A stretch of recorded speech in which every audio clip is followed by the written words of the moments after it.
Well, what do you say we start and see others may trickle in? Okay. Well, I'm really pleased to be here presenting the work that we're doing in the teacher education program with you this afternoon.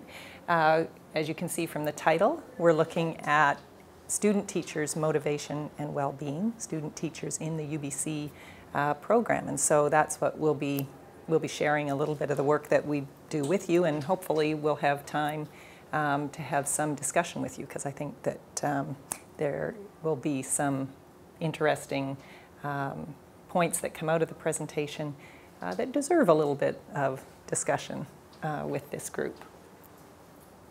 First of all, I just want to say some thank yous. First of all, this research has been funded by SSHRC, the Social Sciences and Humanities Research Council of Canada, and Dr. Rob Clausen, who is at the University of Alberta, is the principal investigator for the project, and he too is collecting data on a sample from the University of Alberta's teacher education program. So we're working closely together to develop the questionnaires and the research activities.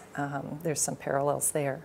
Also want to thank Rita and Sydney, who have been supportive of the project and put me in touch with faculty associates, which has been very helpful. And of course, faculty and faculty associates who are involved with the intermediate, the kindergarten and primary program, problem-based learning, self-regulated learning, social-emotional learning cohorts. So there's been a good deal of involvement over the past year in this project. And finally, of course, to student teachers who have participated in the study. The purpose of our project is to examine whether and how beginning teachers' experiences in the pre-service teacher education programs are associated with their motivation and teaching well-being. And for purposes of our project, when we talk about their experiences, we're really looking at different cohorts because our teacher education program does operate on cohorts, and most of the cohorts have a particular focus.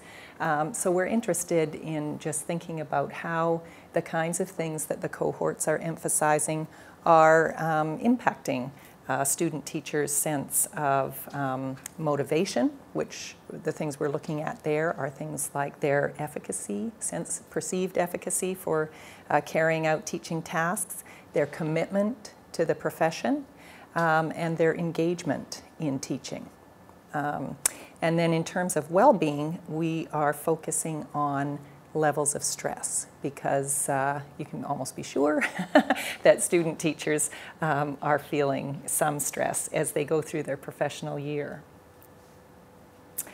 To give you a sense of who we have participating, I've already mentioned the names of the cohorts. We've been doing this work for 2 years now. We're just starting into our 3rd year, so we haven't done any recruiting, but we plan to and hope to get a good sample of student teachers participating again. In the 1st year, we were really just developing our instruments, and I had been involved in the self-regulated learning cohort, I guess, for about a decade now, and so we focused on that cohort. But in the 2nd year, we wanted to expand, and so we chose some cohorts that we thought had some similarities with the self-regulated learning cohort, and then some cohorts that were different. And we had a total of 92 student teachers participate last year. As you can see, the student teachers in the cohorts, these are all elementary cohorts, and they really are predominantly female. Probably not surprising when we look at the teaching force itself. Nancy, could you go back? Mm-hmm. What's 20 of 94 referring to? 20 of 9. Year 2 on the left-hand side. 20 of 94. Oh, Oops, that's not correct. that shouldn't be, it should. 18 of 34, Anna back. What's that? Oh. That's us not getting our communicating about what should be in the table.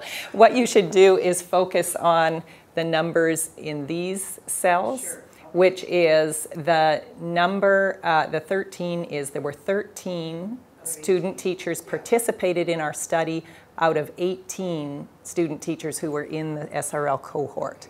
And then 13 were, all the participants were female. Whereas in the second year, 15 of 16 participated and 12 were female.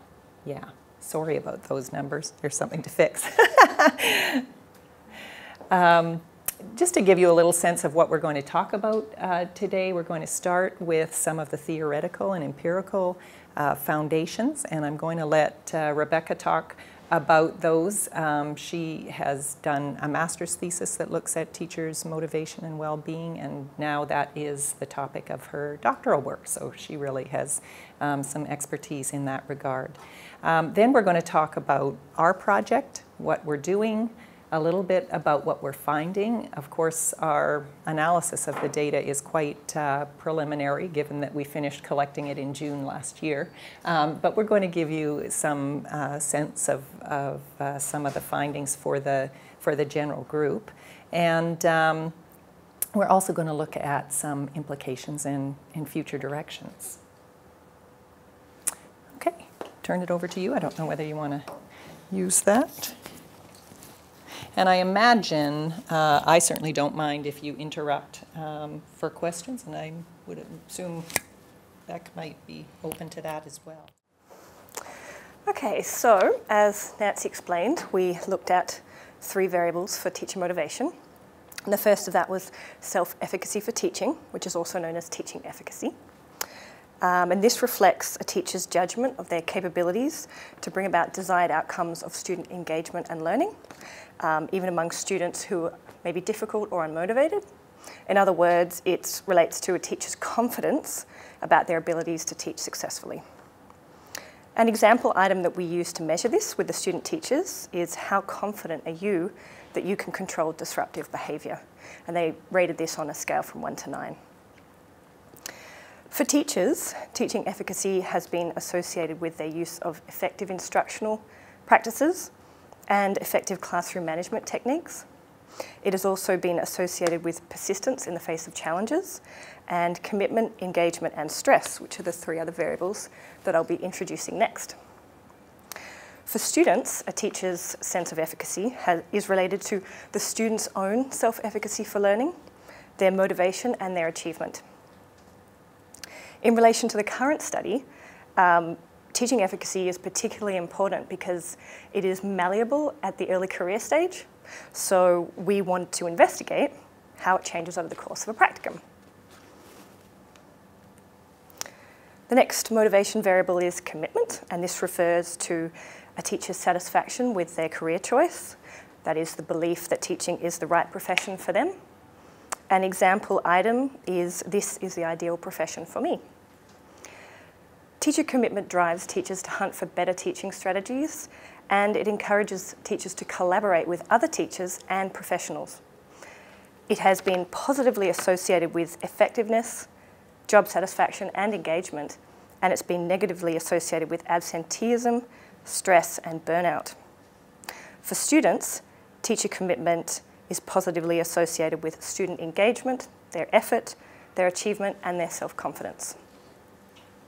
Now for student teachers, investigating this variable may help us to understand more about the high attrition that occurs in the first few years of teaching.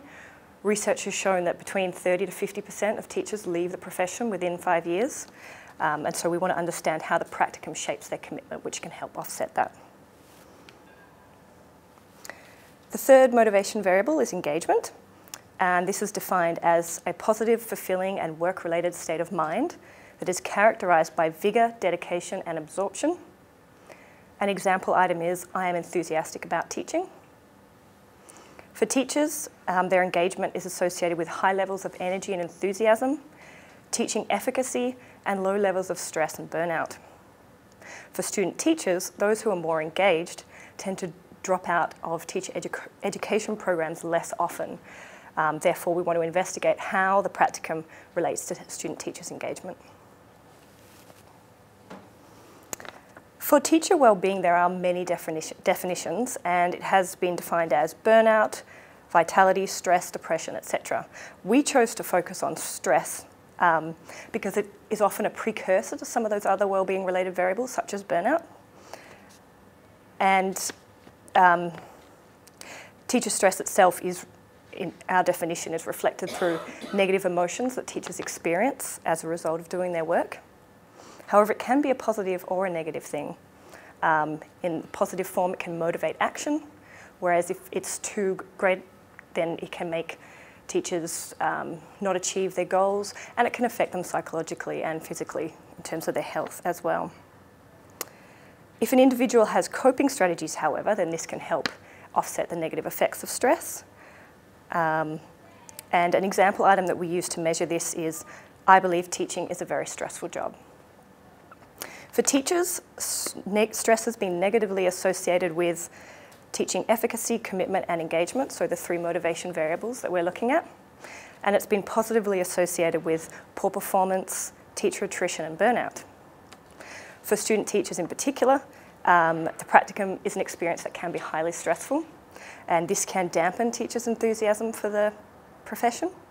So we wanted to investigate how it changes over the practicum, and we're hoping that, or we believe that, if teachers have effective coping strategies, then this may mean their stress impacts them less negatively.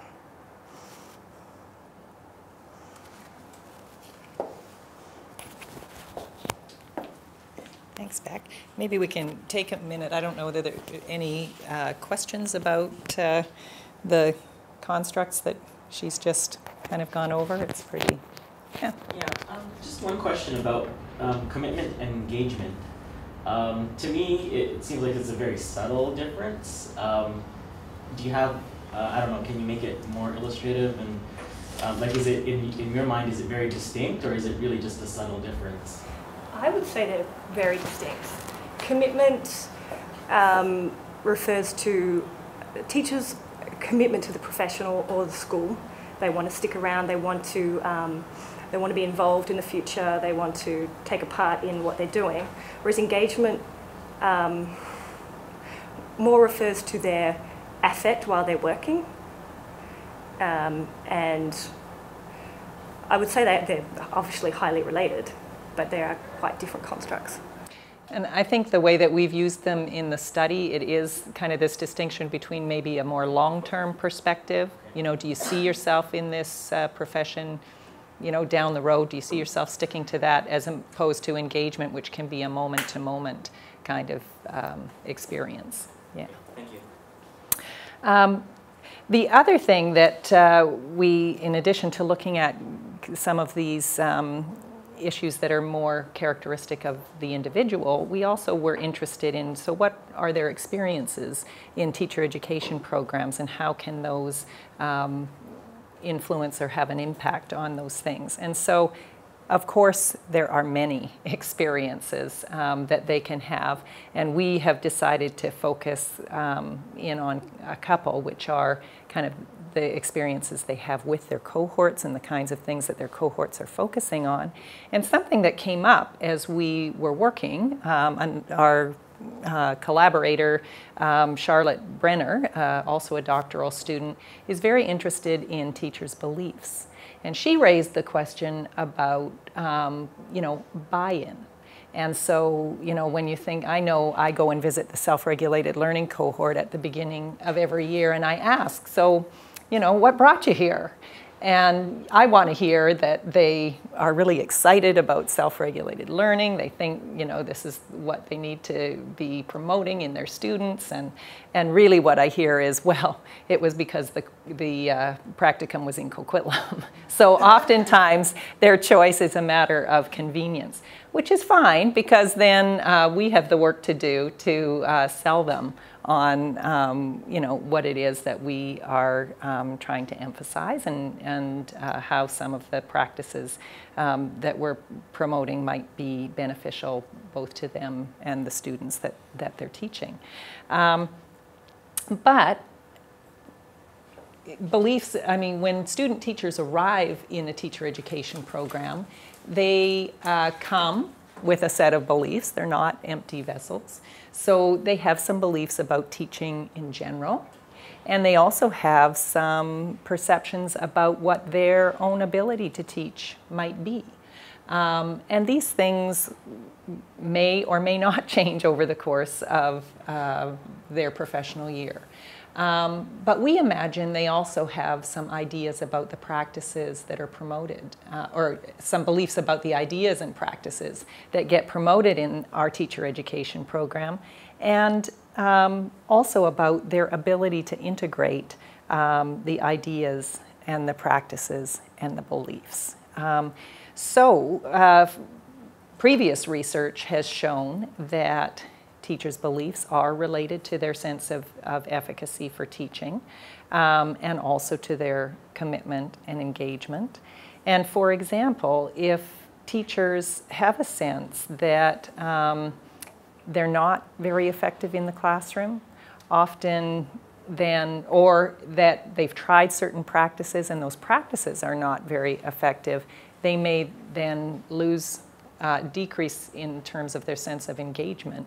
They may shun the practices or the ideas because they're not working for them. And so there are implications about people having beliefs and what it is that they're doing in the classroom. It's also the case that it could be very stressful if you feel that there are a set of ideas or practices that are being privileged and you're not very good at implementing them. I imagine that could create some stress for student teachers who are in particular cohorts. But I think it's also the case that if you were in the self-regulated learning cohort and you thought, I just don't buy this. I don't think this is the way to teach. I don't think this is going to work. Then that could also create some stress for you. So it seems to me that there are a lot of things, and I don't think we have all the answers today, but these are the kinds of things that have come up in our work that have made us think about, in particular, stress and the different kinds of things that might cause it or be related to it. The other thing is this idea that stress could be a good thing. We know from other literatures, like for students, for example, studying for tests, a certain amount of anxiety is actually pretty good because it means that you do the kinds of things that you need to do in order to be successful. But beyond a certain point, it can really be debilitating. And then, of course, there's the idea that, of course, there are times in our lives when we are stressed, but if we feel supported to do what we need to do, if we feel a sense of efficacy that we're going to be able to be successful, then perhaps we can manage that level of stress, or it needn't affect our overall engagement or commitment long term. Okay, I'm going to let Beck talk to you a little bit about the research activities because she has been mainly responsible for coordinating them. So, okay, so we had 4 phases of data collection. The first one involved the Thoughts on Teaching questionnaire, and this was about 15 to 20 minutes long, and it asked teachers about their confidence, commitment, self-efficacy, engagement. Sorry, I said self-efficacy and confidence, and stress. And they answered this twice, once before the practicum and once after the practicum. In the version that we asked them to fill out after the practicum, they also answered questions about their beliefs relating to their cohort's usefulness in helping them with their teaching practices, and their beliefs about the support that was offered to them throughout the course, the program. All teachers in both years, so all cohorts in both years, completed both forms of that questionnaire. The next phase was bi-weekly reflections, and this was a 5 to 10 minute questionnaire. This focused just on the 4 variables that we introduced before, and they filled this out between 5 and 7 times, so every 2 weeks throughout their long practicum. In the first year, only the SRL cohort did this.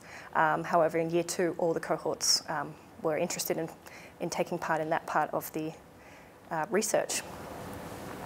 Can we just, to add to that, the bi-weekly, what we did was to organize it with the faculty associates. So typically in 1 week, the faculty associates had a reflection exercise for them to do, and then in the alternate week, they did this reflection. And the student teachers had a choice of either of submitting that reflection to their faculty associates, so if they felt like they wanted to share the information, they could. Otherwise, that was not mandatory. And there were a couple of different formats of questions. Do you want to talk about that? The fact that some questions were rating scales, but then after the rating scales, there were open fields. Yes, so we asked them about the 4 main variables, but then we said what experiences led to your ratings for those variables. So what experiences led to a high rating or a low rating of stress, and what were the main stresses that you experienced in the past 2 weeks, and what coping strategies did you use? So we had some open field boxes where we could flesh out some of their answers and understand why they'd written why they'd chosen the rating that they had. Okay, so the third phase was faculty associate ratings, and we had the faculty associates in each of the cohorts give us an indication of how successful their students were at implementing a variety of teaching practices. And again, all students in all cohorts completed this one. And then finally, we undertook individual and focus group interviews with students after the practicum.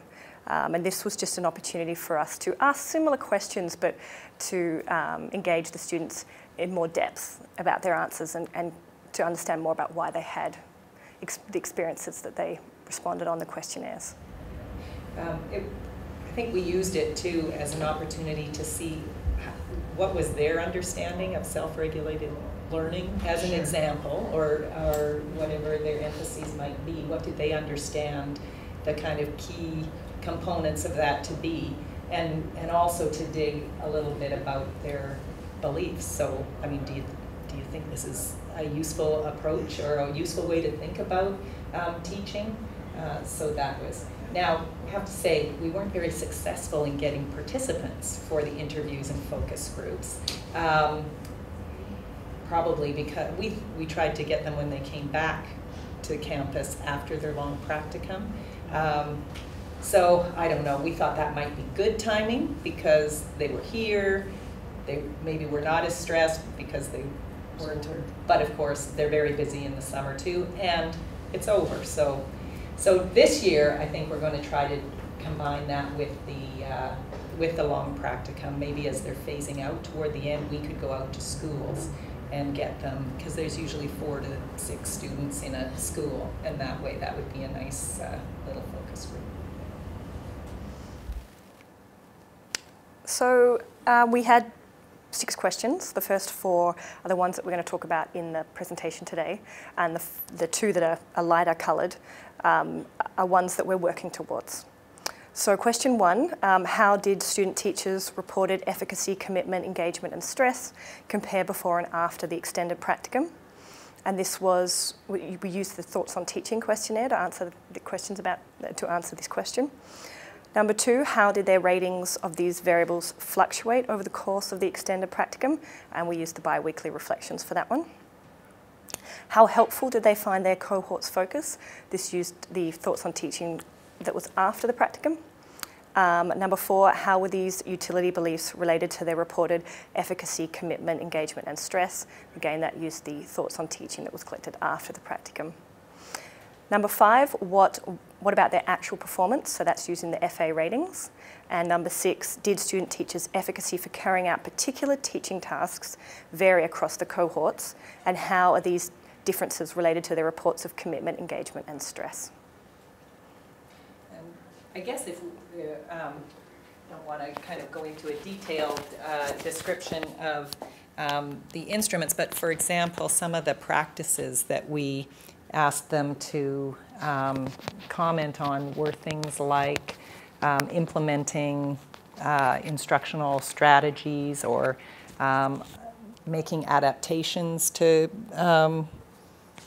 strategies, or accommodating students who spoke English as a second language, or different things, meeting the social and emotional needs of students. So you'd expect that students in different cohorts might be talking about or doing things that focused on those things maybe more than other cohorts, but not necessarily so. I think our preliminary analysis in this regard is that if there is a difference, it's more complicated than you think. So for this afternoon, what we're going to do is take those 92 student teachers from year 2 and show you some kind of general trends for the data. And these are very similar to what we found for the smaller sample in year 1. And I think in general, pretty positive findings in terms of the way that we're doing things here at UBC. So that is good. So what I'm showing here is just the student teachers' perceived or reported levels of confidence, commitment, engagement, and stress. And of course, confidence is a synonym for efficacy. But you can see before they go out on the practicum, they're reporting pretty high levels of confidence and commitment and so on. Stress, pretty high and remains consistently so over the course of the practicum. We'll see that in just a minute. But this one shows the changes from before the practicum to after the practicum. And where you see the differences here, all of these differences are actually significant differences, except for commitment. Oh no, commitment was, they were all statistically significant differences. Commitment doesn't look like a very big difference, but in fact, the effect sizes for these were moderate to large as well. So I think what it says is our student teachers start out before their long practicum feeling pretty good about going in there, and that those, their perceptions remain high. They report pretty consistently high levels of stress, but their stress does go down over the course of the practicum. So that's good news. This figure shows the assessments of those things at every 2 weeks. And so again, what we find is that our student teachers are feeling generally committed and engaged. You can see those things really don't fluctuate very much, which is pretty good when you consider about all of the experiences they have in their practicum, that if they can retain their feeling of enthusiasm or engagement and commitment, that's a positive sign. Confidence is steadily climbs, and what's interesting about confidence is that for every time point that we measured it, there was a significant difference from the time before. So, you know, in 2 weeks, in 2 week increments, they're consistently increasing in their perception that they're capable of carrying out teaching tasks in their classrooms. At least the kinds of things that, and I think when we were choosing the kinds of teaching tasks that we put in our instruments, we took them really from the literature of things that student teachers in general report as things they struggle with, or that. So, you know, handling disruptive behavior in the classroom, assessing student learning, etc. So I think, you know, given that, our student teachers are feeling pretty good about their ability to carry out those kinds of teaching tasks. Engagement, we didn't see any real difference statistically across the three. The commitment just pretty much stayed the same. Engagement, there was a difference between time 5 and time 6 where it increased, and stress decreased significantly from time 5 to time 6. Now, why that is, maybe it's the light at the end of the tunnel. They see the practicum is going to end, but they did go down in terms of stress. So those are the results for the group. And it always strikes me that, you know, when you do these analyses, the figures that you're using are averages. And of course, there's no individual represented in that average. So I'm always interested to see, well, so how do these things look for individuals? And so I'm going to show you just a couple of profiles. So just because, and this is maybe something that is a little bit of a challenge to us in teacher education, for all teacher education programs, and I don't think it's anything we don't think about already, but it just kind of highlights how we need to think about these things. We took 2 student teachers from year 1, and this individual, and so you can see the group mean there for year 1, which is pretty high for engagement across the board. Now, here's a student teacher who starts with the group and then ends up feeling much more engaged than the group. And also for this student teacher, she starts with, or the second student teacher starts with much lower engagement than the group, and her engagement steadily climbs. So those are 2 kind of good scenarios. You can imagine another scenario where you could have a student teacher who might start with very high engagement, and that engagement might go down over the course of the practicum. Similarly, in terms of stress, the group mean for the year 1 group shows pretty steady levels of stress and then dropping at the end of the practicum, just as we saw in the data for year 2.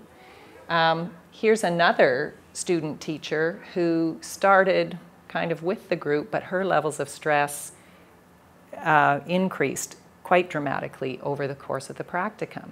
And if we look at the comments of this student teacher and also at the performance ratings from the faculty associate, we find that this was a student teacher that really struggled in the practicum, had some challenges in terms of her ability to carry out teaching tasks, but also, I think from her point of view, had some challenges in terms of her school associate, and so that also raised the levels of stress. So again, I mean, we look at these kind of group things, but we also need to be mindful of the individuals in our cohort and how things can vary for them. Nancy, do you have a profile of somebody who was unsuccessful or somebody that withdrew from the... Interesting. You know, we have very few student teachers withdraw. At least in my experience, I mean, over the decade that I've been involved with the self-regulated learning cohort, very few student teachers withdraw. I'm trying to think, last year, of course, we had a larger number of cohorts, so you'd imagine maybe a few more, but there were very few. Can you remember how many? 4. There were about 4, and many of them decided to withdraw before they ever got to the long practicum. So. It's interesting to see the profile prior to their... Right, right. Most interesting. Yeah. Really interesting. Yeah. Well, maybe you can point us to some cohorts where they have a dropout rate. I don't know. But I think that says, I mean, we're probably selecting students carefully, and you know, they come into our cohorts and they feel like, you know, they stay to the end of the year. They complete the professional program. And I know there are some student teachers that even finish the program even though they know they're not going to be teachers in classrooms. So they still value the program. They still feel engaged enough to feel like they should continue. In terms of sources of stress, what we've done here is to just list kind of the 7 top reported stressors for student teachers. Not surprisingly, being observed or evaluated is stressful. The number 2 one they talk about is classroom management and and student behavior that challenges them. Lesson planning. I think this group, Sydney and others, won't be very surprised about these. Assessment and report cards, time pressures, future job concerns, I think particularly now, and workload. Actually, it'll be interesting, I don't know, the teacher job action and so on may be resolved by the time they go to their long practicum, but it would be really interesting to see. This would be an interesting year for student teachers to be in schools, because I think they're very kind of susceptible to the kinds of stresses that the schools are experiencing. How can they not be? Yeah. Did you get your 7 categories from their narrative? Yes. So you didn't impose them? Okay. No. So, for example, and they come from those biweekly. Yeah. So there's only one rating in terms of stress, and it really is just on a scale of how would you rate your levels of stress over the past 2 weeks. And then immediately following that is an open field that says, what experiences have contributed to your levels of stress. So, and then Beck went through everybody's answers times 6 to come up with those categories. So the coping strategies are on this rather than being directly correlated, or are they they're just a second list, right? So of the top things that they're saying, and I would say these are frequencies. So these are, we haven't had the student teachers rank them, but these are the things that come out of their narratives most frequently. So they talk about talking to or gaining support from their mentor teacher, exercise, that's a good thing, talking to and gaining support from their family, talking to and gaining support from their friends, downtime and relaxation, getting adequate sleep, and being well prepared and organized. Yeah. It's interesting that being well prepared and organized might not be higher on the list.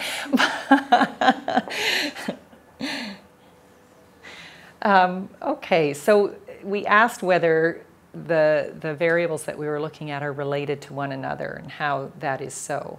And some interesting findings here. We see that, of course, commitment is positively associated with confidence, but so is stress. You might expect that as levels of confidence go up, stress would go down, but in fact that's not what we're finding. And similarly, it's positively related to commitment. Engagement is negatively related to stress. So as stress goes up, engagement seems to go down.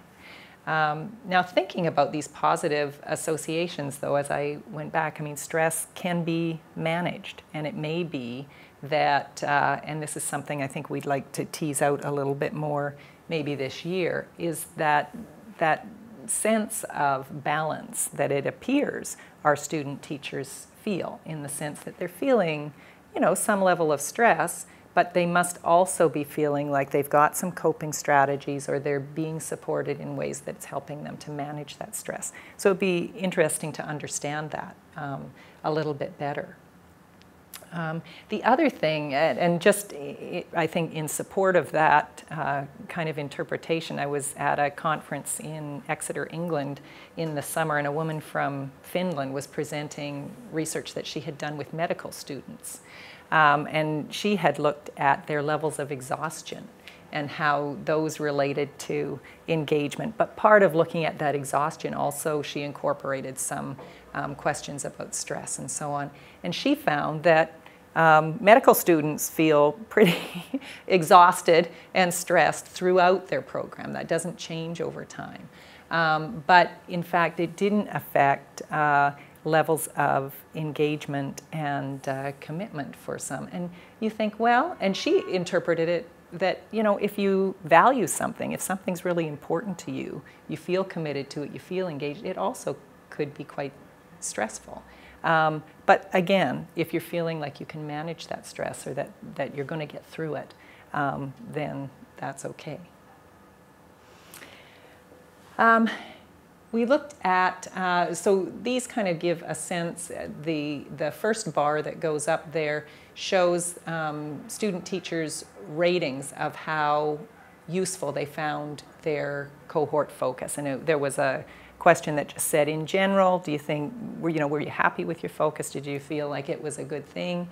And you can see that student teachers are feeling quite positive about, and this is across all of the foci that we looked at.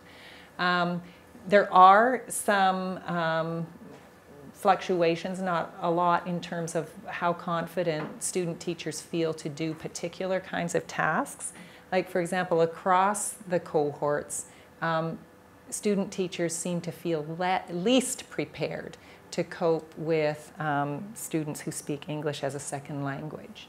They also struggle with a little bit with students who have disabilities, but they feel quite confident to use alternative strategies in the classroom. So they're feeling like they can maybe do a little bit of differentiation, but having students with disabilities or students who speak English as a second language is still a challenge for them in the classroom. And similarly, they feel a bit challenged by disruptive behavior, more so than some of the other kinds of things that we're asking them to do. But they're feeling pretty confident to help students to believe that they can do well, and also to get students to value learning. So those are positive outcomes for our student teachers. This table shows kind of the relationships between their ratings of how confident they feel to carry out particular, between the utility and their focus on particular strategies and how that relates to their confidence and commitment. And you can see overall that when student teachers perceive that their, when students perceive that their cohort is helpful to the work that they're doing, then they also are feeling pretty confident and still feeling pretty stressed.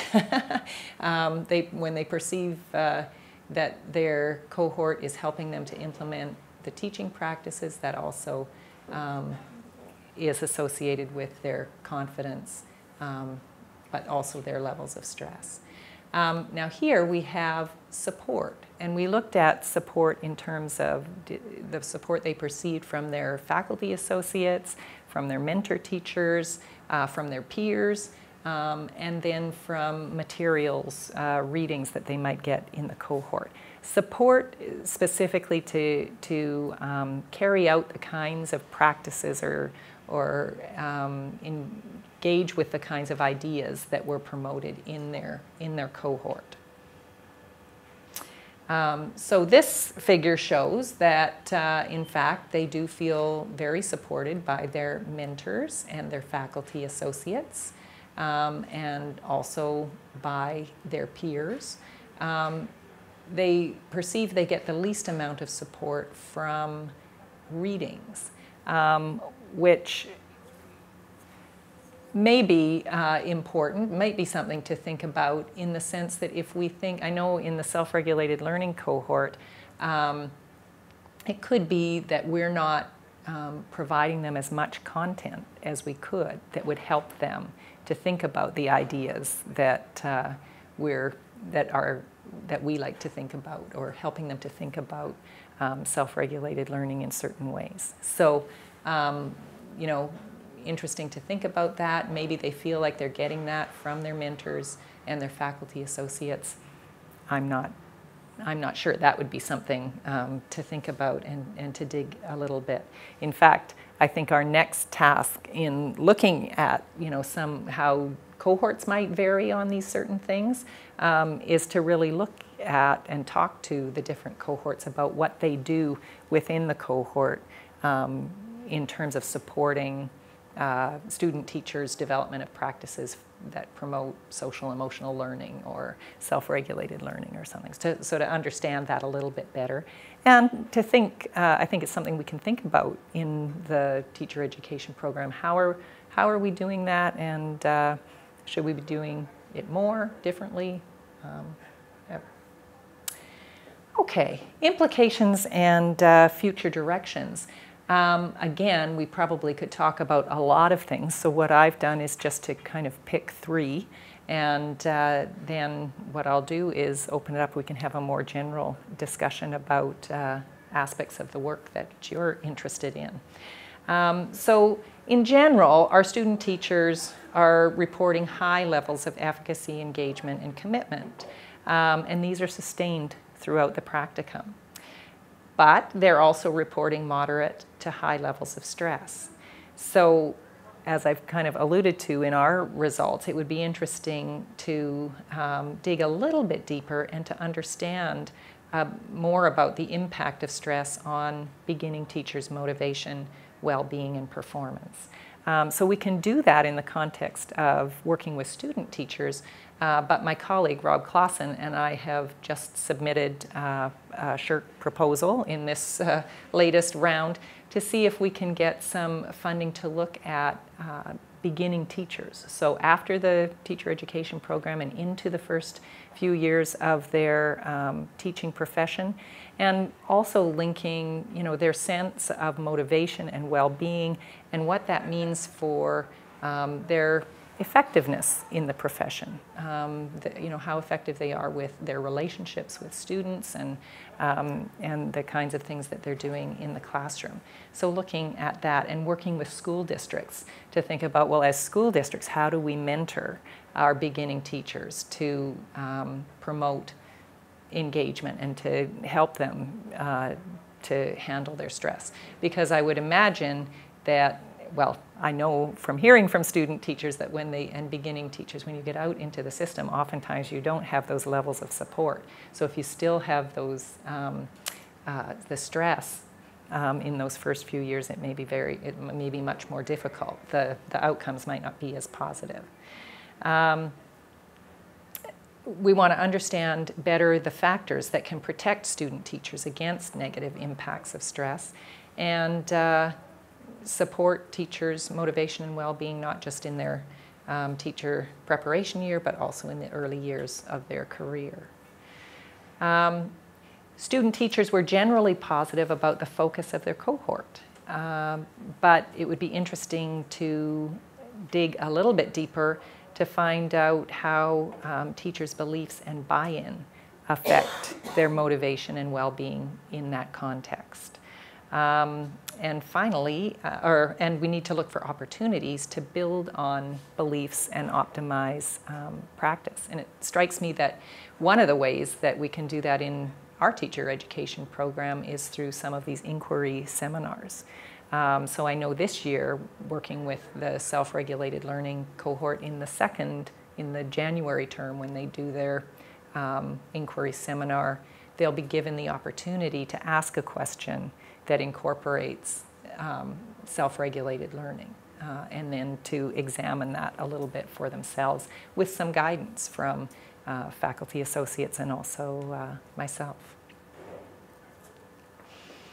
And then much of what we have done today has focused on general trends for the entire group, so we'll continue to look at differences across cohorts, and also to look at differences for individuals within cohorts.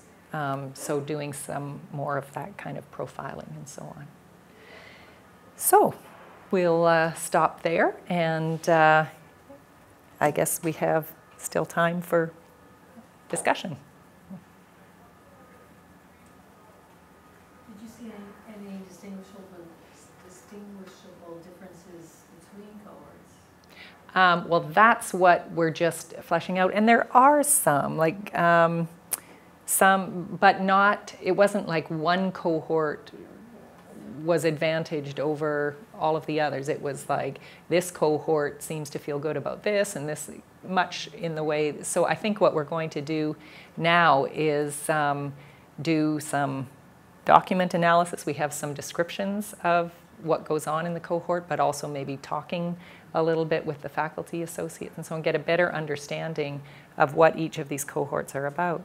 And it's also the case that you might think you know, that, well, self-regulated learning cohort should be different than the kindergarten and primary program cohort in this regard, or they may have the advantage in this regard, but not necessarily so, because, I mean, it's not the case that they're doing nothing, or that they wouldn't value promoting kind of independence, autonomy in their students, and that kind of thing. So, you know, those kinds of things are happening across cohorts. So trying to tease out the differences is a challenge.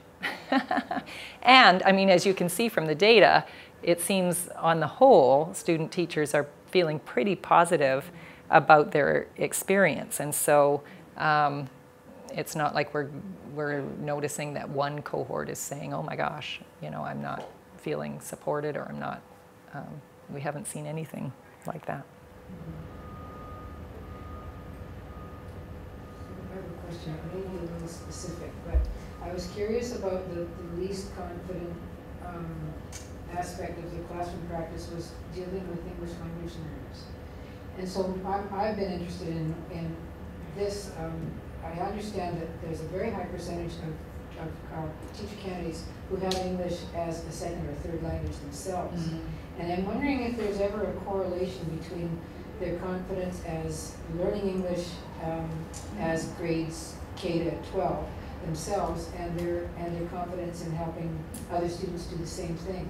And I don't expect you've looked at that specifically, but it's very interesting to me, because if they don't see a correlation between that, them having experience which may have validity, it may be part of our responsibility to help them see that you come to this with a skill that you probably don't even see as something that's pedagogically, you know, valuable. But I just wondered if anybody looked at that.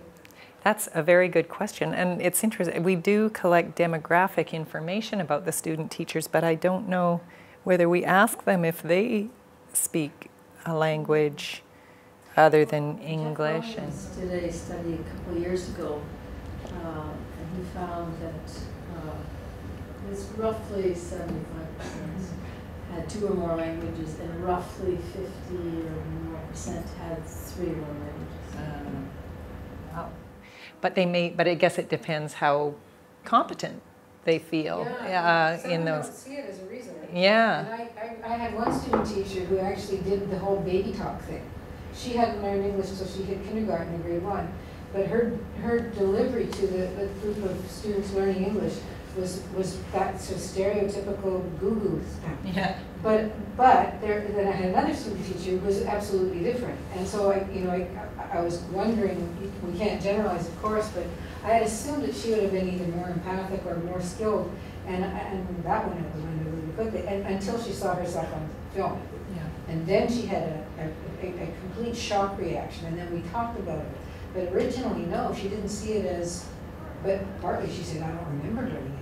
I just know I didn't learn it until I was 6, but I don't remember the process or all the feelings that go along with that. So, yeah, it's just an area of interest for me. Well, I think the other thing I wonder about that, you know, a decade ago, when we would send student teachers out and then they'd come back and we would ask them in the SRL cohort, so, you know, after their first Tuesday observation, you know, what struck you about the classroom? And often they would say it was the number of students with disabilities, or students, and the range. Like they thought, you know, maybe some students would have a little bit of trouble, but not, you know, the range of severity of the issues.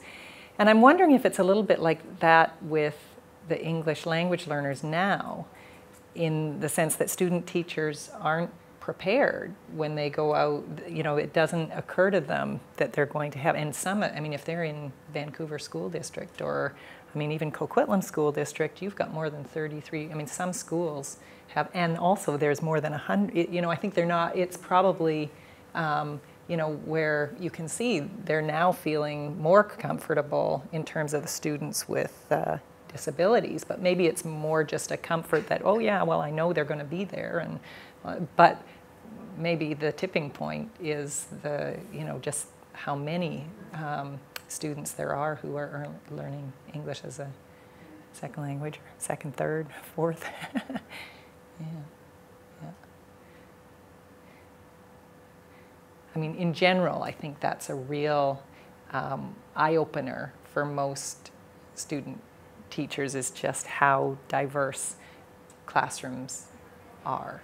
You know, at least that's been my experience with the SRL cohort, that most of the student teachers are pretty much like us, and then they go to the classrooms and find that, you know, wow, there's a real range of individuals in here. Did they ever talk about stress related to the difference in philosophy between the student teacher and the school advisor? Yes, there is mention of stresses that relate to having trouble with my school advisor and not, you know, the criticism that they receive from their school advisor. So there is mention of that. They more so mention the fact that they're getting support from their advisor, but there are a few students who do struggle with that. So I'm not sure, what I hear there is that like one time you're saying that they feel supported and the other they're not feeling supported. Sorry, no, so I'm curious about the teachers. actual kind of because that's something that comes up here, you know. For instance, we're moving into create this different philosophical shift, but are we really matching people with that philosophical orientation in the schools? And there's a disjuncture there. And I see. do the teacher candidates actually, how do they confront that disjuncture? Yeah. And or do they even name that? Maybe it's not something they can even name. Maybe they would call it something else if the person's not supportive of them. Or Yeah. A couple of things, and again, I'll speak to my experience with the SRL cohort, but Noreen, chime in if you have something to add. I've found over time that student teachers come back and they're not sure if they're, you know, how much is my mentor doing these things? Is my mentor doing a good job at these things? And it strikes me as student, you know, as novices, sometimes we go in and we know exactly what we're looking for, and we say, oh, this is great, and so on. But if the mentor teacher can't be kind of explicit about what it is that they're trying to accomplish, like you need them to kind of be reflective and do that kind of self-talk with the student teacher to say what it is they're trying to achieve and why they're doing this the way they're doing it, because the student teacher doesn't always know what it is that they should be observing and looking for. In the same sense, there are sometimes they come back and they just feel like the student, this isn't happening in this classroom, and you know, so then there's also that. Yeah. I don't know whether you want to add to that, Noreen, or what your experience has been in the. It's really hard because they're hesitant to tell the faculty advisor that they are having sort of a communication breakdown with their school advisor. That's why I really appreciated your bi-weekly, so that they could tell somebody. Yeah. You know, when do you make a decision in a 13-week period that you're going to kind of blow the whistle and maybe blow everything up, right? Like have to go to another placement and get to know the kids and so on, or do you just kind of power through and because I know I've heard that from student teachers too, where they just, and I'm not even meaning just in our program, but generally where, you know, you just decide, oh, I'm just going to do this, this isn't forever, you know, I'll just get through this experience, which is unfortunate because. actually, that's an interesting point, because I noticed in my job, I've done more qualitative work, but there's sometimes is a research effect. Oh. And what you just described there is because you've had these bi-weekly reflections, Yeah. which isn't normally the case. It's interesting that maybe your students actually had an advantage. Well, and you wonder if they feel positive just by being able to think about these things. And they do mention it. Yeah. There's a lot of them who do say, we say, do you have any additional comments each 2 weeks? They say, this has been great. I really enjoy filling this out. Cathartic. Therapeutic effect. Yeah. Oh, it's true. It's true. And actually, it scares me a little bit that they could see this, because then again, or the kind of positive response bias, like, what are you supposed to say? We know what the right answer is. Yeah. Yeah. But they were anonymous. Oh, absolutely. Yes. Yeah. I've heard that before, though, in some other work that I've done, with just pulling them out and having discussions with them makes so much difference. Yeah. And what's so interesting to me is that these are things that are not actually in the program, but are kind of in the periphery or in between in the margins, if you will, and they make so much difference. Yeah.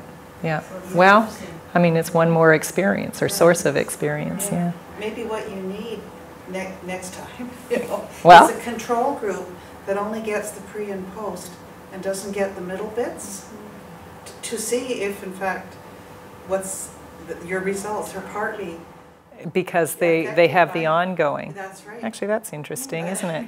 We did We that in haven't. year one.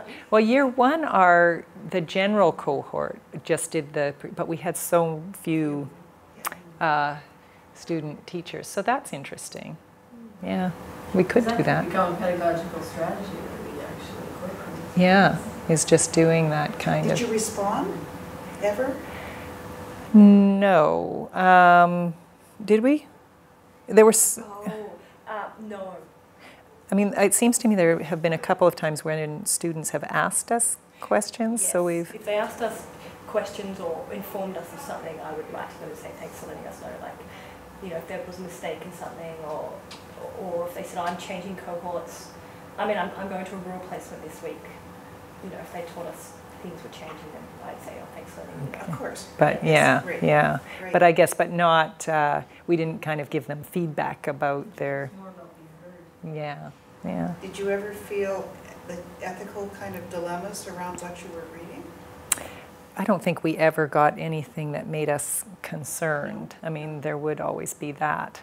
And then I guess you just treat it the way the Research Ethics Board treats. So, in fact, it's not your role as a researcher to intervene. That's the challenging thing.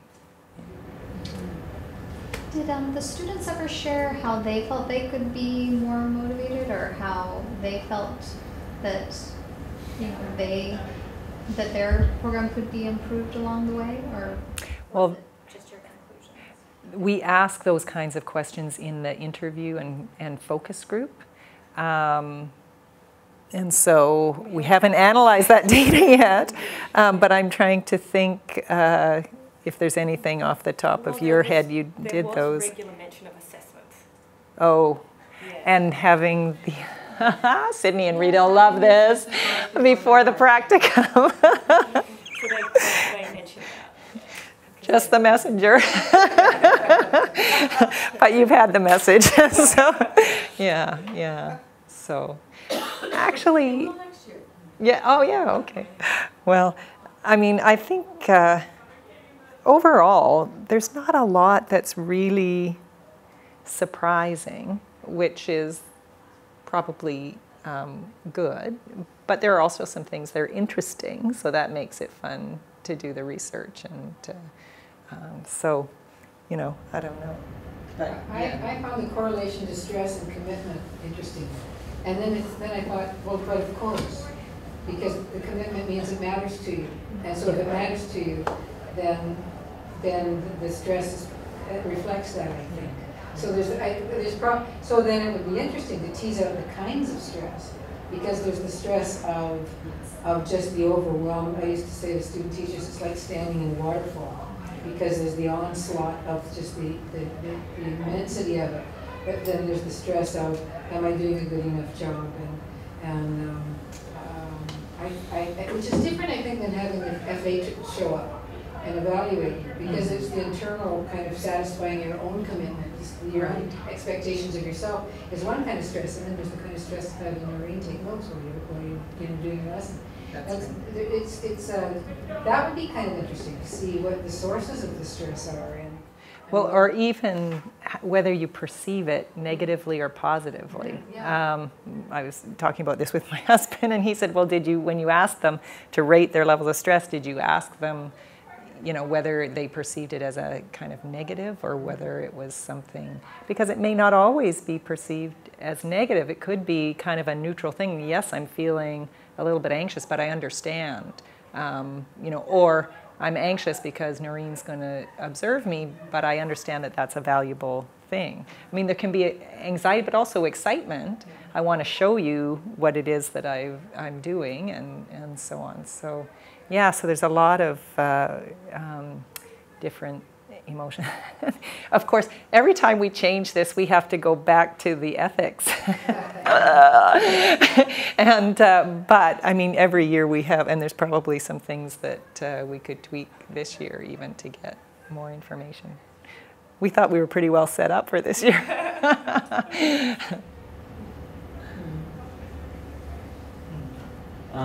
In relation to stress, because it's sort of coming up, I'm wondering if in reading the transcripts, if the theme of guilt ever came up. Because I wonder if the stress, it seems kind of specific. We can define it. We all have an idea of what it means. But in one respect, it's also a little bit broad. And I wonder if guilt might be an aspect of stress worth understanding in terms of teachers' guilt. Well, I'm thinking, I don't know how many people were paying attention to the news this morning, but there was a teacher on Vancouver Island who said she just felt like she had to, speak out on behalf of her students. So you could feel it in her voice cracking and so on, that she is definitely feeling the burden, stressed, and probably a little bit guilty that she feels she's not able to give her students what she considers to be an adequate educational experience. So certainly, yeah. You think, and I'm trying to think about other people who have done, not necessarily with teaching populations, but have looked at shame and guilt and humiliation and those kinds of things, and how they are associated with people's stress or negative affect, lack of motivation. Yeah.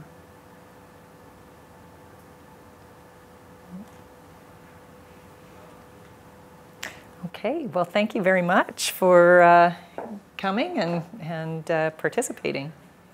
It's nice to share with you.